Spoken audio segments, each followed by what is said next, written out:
इस जीवन में हमें निरंतर लड़ना होता है और जीतना भी होता है। वास्तव में हमारी लड़ाई स्वयं से ही रहती है।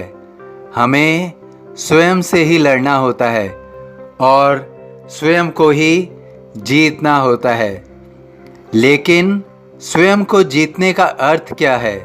स्वयं को जीतना अर्थात स्वयं के मन को जीतना है।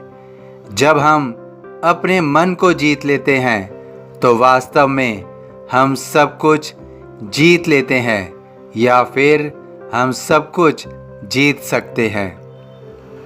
मन सदैव इच्छा या अनिच्छा के आधार पर कार्य करता है। मन कभी भी सही या गलत इसका अनुसरण नहीं करता है।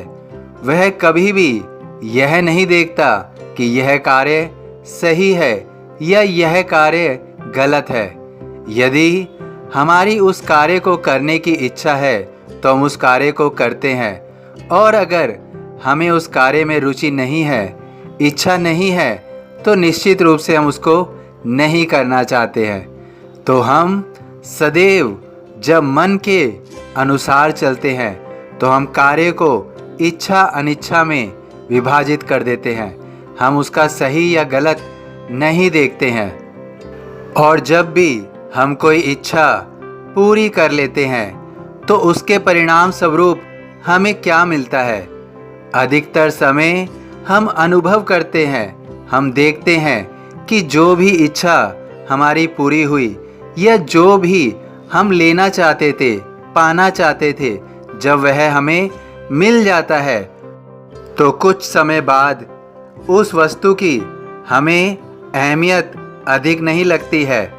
उस वस्तु में हमें कमियां नज़र आने लगती हैं या हम उसको पूर्ण रूप से उपयोग कर चुके होते हैं तो उसकी महत्वता कम हो जाती है या कई बार ख़त्म हो जाती है। वास्तव में इच्छा हमारे अंदर एक ऐसी प्रकृति है जिसके अनुसार हम किसी भी वस्तु का उपयोग करते हैं और उसका आनंद लेते हैं, उसके बाद उसको हम त्याग देते हैं। यह हमारे मन की विचारधारा होती है। इसी तरह जब हम किसी मनुष्य को स्वीकार करते हैं और अपनी इच्छा के अनुसार उसको स्वीकार करते हैं तो हम उसके अच्छे और बुरे दोनों गुणों को स्वीकार नहीं करते। हम उसके अच्छे गुणों से प्रभावित होते हैं, परंतु जैसे जैसे हमें उसके अवगुण का पता चलता है तो हम उससे दूरी बनाने की कोशिश करते हैं। ये स्वाभाविक है, परंतु इस धरती पर कोई भी मनुष्य पूर्ण रूप से गुणों से भरा हुआ नहीं है। सभी मनुष्य में गुण और अवगुण दोनों होते हैं। हमें वास्तव में उसे उसी रूप में स्वीकार करना चाहिए। अगर हम उसके गुणों से प्रभावित हैं तो उसके अवगुण को भी हमें स्वीकार करना चाहिए।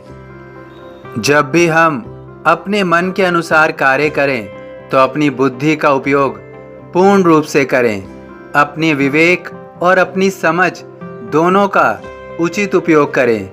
केवल जीत वही सकता है जो त्याग करता है। सही और गलत को समझना अति आवश्यक है। बिना सही और गलत को समझे हम अगर आगे बढ़ते जाते हैं तो निश्चित रूप से हम कभी ना कभी संभावना है कि गिर ही जाएंगे। गलत कार्य करके कभी भी सुकून नहीं मिल सकता। मन को सदैव सही दिशा दिखानी होती है। इसी के लिए हम निरंतर अभ्यास और वैराग्य को अपनाएं। इसी के अनुसार हम अपने मन को सही दिशा दे सकते हैं और सही दिशा के अनुसार ही हम कार्य कर सकते हैं। जब हम मन के अनुसार चलते हैं तो हमारे गिरने की संभावना अधिक होती है, परंतु जब हमारा मन हमारी बुद्धि और हमारी समझ के अनुसार कार्य करता है अर्थात आगे बढ़ता है तो निश्चित रूप से हमारा मन एक सही दिशा पर आगे बढ़ता है। तब सब कुछ संभव है। असंभव भी संभव हो सकता है। त्याग शरीर चला जाऊंगा, भक्त हेतु दौड़ा आऊंगा। सभी साईं भक्तों से अनुरोध है कि कमेंट बॉक्स में ओम साईं राम या अपनी कोई प्रार्थना लिखिए। यदि वीडियो पसंद आया हो तो वीडियो को लाइक ज़रूर कीजिए, अन्य साईं भक्तों में शेयर ज़रूर कीजिए।